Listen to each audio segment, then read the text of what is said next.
PTV, Telebisyon ng Bayan.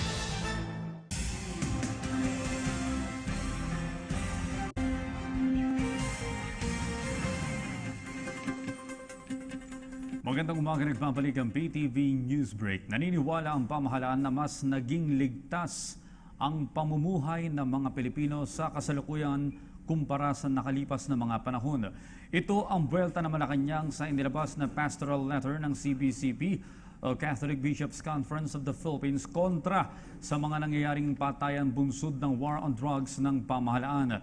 Ayon kay Presidential Spokesman Ernesto Abella, mas marami pang bagay na dapat pagtuunan ng pansin ang simbahang Katolika kaysa sa banatan at batikusin ang pamahalaan.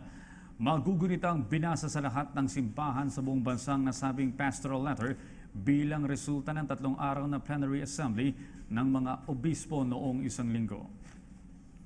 Sa iba pang balita, naniniwala ang Armed Forces of the Philippines na palusot lamang ng New People's Army ang sinasabing depensahan lamang nila ang kanilang mga sarili kaya't napatay nila ang ilang sundalo ng pamahalaan. Ayon kay Colonel Edgar Arevalo, Chief ng AFP Public Affairs Office, paano lalaban ng mga sundalong napatay kung wala naman silang dalang baril nang maganap ang insidente? Giit din niyang overkill ang pagkakapatay kina Corporal Owen Yee, Private First Class at PFC Nino Christopher Talabor na inambush sa sitio Caleb, Barangay Kibalabag, Malaybalay, Bukidnon noong Pebrero 1. Anya, bawat sundalo raw ay nagtamo ng mahigit 20 na tama ng bala ng malalakas na kalibre ng baril. Maliban dito, ilang beses na rin umanong umatake ang mga rebelde sa iba't ibang panig ng bansa ngayong taon lamang.